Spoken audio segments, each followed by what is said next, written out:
ചർച്ച അപ്ഡേറ്റ്സിലേക്ക് സ്വാഗതം. ഗ്രീസിൽ ദുരൂഹ സാഹചര്യത്തിൽ കൊല്ലപ്പെട്ട സ്കോട്ടിഷ് മിഷണറി എലിസബത്ത് ജെയിൻ റോസിന്റെ കൊലപാതകത്തിൽ അഫ്ഗാനിസ്ഥാൻ സ്വദേശിയായ ഷെരീഫ് അഹമ്മദ് സായിയെ പോലീസ് അറസ്റ്റ് ചെയ്തു. ഏതൻസിലെ കിപ്സെല്ലി ജില്ലയിലെ ഒഴിഞ്ഞുകിടന്ന കെട്ടിടത്തിൽ ഒരു സ്യൂട്ട് കേസിനുള്ളിലായിരുന്നു 38-കാരിയായ എലിസബത്തിന്റെ മൃതദേഹം കണ്ടെത്തിയത്.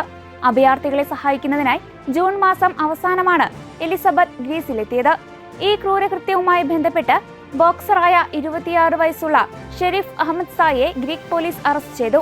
കൊലപാതകം, കൊള്ളം മുതൽ കൈവശപ്പെടുത്തൽ തുടങ്ങിയ കുറ്റങ്ങളാണ് ഇയാൾക്കെതിരെ ചുമത്തിയിരിക്കുന്നത്. എലിസബത്തിന്റെ ജീവകാരുണ്യ പ്രവർത്തനങ്ങളെയും സ്നേഹനിർഭരമായ വ്യക്തിത്വത്തെയും സുഹൃത്തുക്കളും സഭാ അധികൃതരും അനുസ്മരിച്ചു. സംഭവത്തിൽ സമഗ്രമായ അന്വേഷണം പുരോഗമിക്കുകയാണെന്ന് അധികൃതർ അറിയിച്ചു. വിദേശ സംഭാവന നിയന്ത്രണ ഭേദഗതി ബിൽ പിൻവലിക്കണമെന്നാവശ്യപ്പെട്ട് ആഭ്യന്തരമന്ത്രി അമിത്ഷായുമായി വീണ്ടും കൂടിക്കാഴ്ച നടത്തി ക്രൈസ്തവ സഭാ നേതൃത്വങ്ങൾ. DMK രാജ്യസഭാ MP പി വിൽസന്റെ നേതൃത്വത്തിലുള്ള സംഘമാണ് ഡൽഹിയിൽ കേന്ദ്രമന്ത്രിക്ക് നിവേദനം സമർപ്പിച്ചത്. ചാരിറ്റബിൾ സ്ഥാപനങ്ങൾ, സ്കൂളുകൾ, ആശുപത്രികൾ, അനാഥാലയങ്ങൾ തുടങ്ങിയവയുടെ പ്രവർത്തനത്തെ പുതിയ നിയമ ഭേദഗതി പ്രതികൂലമായി ബാധിക്കുമെന്ന് സംഘം ചൂണ്ടിക്കാട്ടി. ബിൽ പിൻവലിക്കാൻ തയ്യാറല്ലെങ്കിൽ നിയമം സംയുക്ത പാർലമെന്ററി കമ്മിറ്റിയുടെ പരിശോധനയ്ക്ക് വിടണമെന്ന് സംഘം ആവശ്യപ്പെട്ടു. വിദേശ സംഭാവനകളുടെ സുതാര്യത ഉറപ്പാക്കുന്നതിനെ എതിർക്കുന്നില്ലെന്ന് വ്യക്തമാക്കിയ സംഘം നിലവിലെ വ്യവസ്ഥകൾ സാധാരണക്കാരെയാണ് ബാധിക്കുകയെന്ന് ഓർമ്മിപ്പിച്ചു. മുൻകൂർ നോട്ടീസോ അന്വേഷണമോ ഇല്ലാതെ സ്ഥാപനങ്ങളുടെ സ്വത്തുക്കൾ സർക്കാരിലേക്ക് കണ്ടുകെട്ടാൻ പുതിയ ഭേദഗതി ഇടയാക്കുമെന്ന് അവർ ആശങ്ക പ്രകടിപ്പിച്ചു. ഫിലിപ്പീൻസിലെ കലബൻ അപ്പസ്തോലിക് വികാരിയേറ്റിനെ രൂപതയായി ഉയർത്തി വത്തിക്കാൻ. ഓറിയന്റൽ മിൻഡോറോ പ്രവിശ്യയിലെ കത്തോലിക്ക വിശ്വാസ സമൂഹത്തിനെ ചരിത്രപരമായ നാഴികക്കല്ലാണ് ഈ പ്രഖ്യാപനം.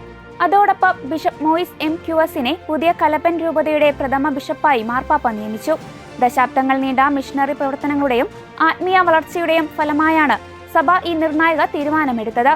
നിരവധി മിഷണറിമാരുടെയും വൈദികരുടെയും അൽമായരുടെയും വർഷങ്ങളായുള്ള കഠിനാധ്വാനത്തിന്റെയും പ്രാർത്ഥനയുടെയും സാക്ഷ്യമാണ് ഈ പുതിയ രൂപത. വിശ്വാസത്തിലും കൂട്ടായ്മയിലും വളരുന്നതിനൊപ്പം പുതിയൊരു മിഷണറി ദൗത്യത്തിലേക്കാണ് ഈ രൂപത ചുവടുവെക്കുന്നത്.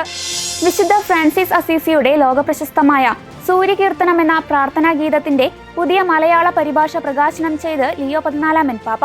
അസീസിയിലെ ബസിലിക്ക ഓഫ് സെന്റ് ഫ്രാൻസിസിൽ നടന്ന ചടങ്ങിൽ വെച്ചാണ് പാപ്പ ഇത് പ്രകാശനം ചെയ്തത്.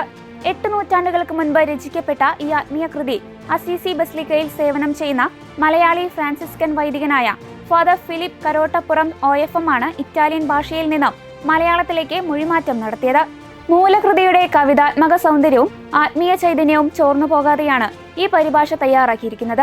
വിശുദ്ധ ഫ്രാൻസിസ് അസീസിയുടെ ആത്മീയ പൈതൃകം ഉറങ്ങുന്ന മണ്ണായ അസീസിയിൽ വെച്ച് ഒരു മലയാളി വൈദികന്റെ പരിഭാഷ മാർപ്പാപ്പ പ്രകാശനം ചെയ്തത് കേരളത്തിന് വലിയൊരു അംഗീകാരമായി മാറി. മുതലപ്പൊഴി അപകടത്തിൽ കാണാതായവർക്കായുള്ള തിരച്ചിൽ കൂടുതൽ കാര്യക്ഷമമാക്കണമെന്നും മുതലപ്പൊഴി നിലവിൽ ഒരു മരണപ്പൊഴിയായി മാറിയിരിക്കുകയാണെന്നും തിരുവനന്തപുരം ലത്തീൻ അതിരൂപത വികാരി ജനറൽ മോൺസിഞ്ഞോർ യൂജിൻ H. പെരേര. അപകടം നടന്ന് 7 ദിവസങ്ങൾ പിന്നിട്ടിട്ടും കാണാതായ 2 മത്സ്യത്തൊഴിലാളികളെ കണ്ടെത്താൻ സാധിക്കാത്ത സാഹചര്യത്തിൽ സർക്കാർ അടിയന്തരമായി ഇടപെടണമെന്ന് അദ്ദേഹം ആവശ്യപ്പെട്ടു.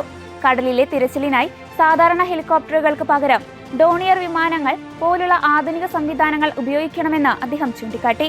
സമുദ്രവുമായി ബന്ധപ്പെട്ട വിഷയങ്ങളിൽ അധികൃതർ കൂടുതൽ ഉത്തരവാദിത്തവും ജാഗ്രതയും പുലർത്തേണ്ടതുണ്ടെന്നും അദ്ദേഹം കൂട്ടിച്ചേർത്തു.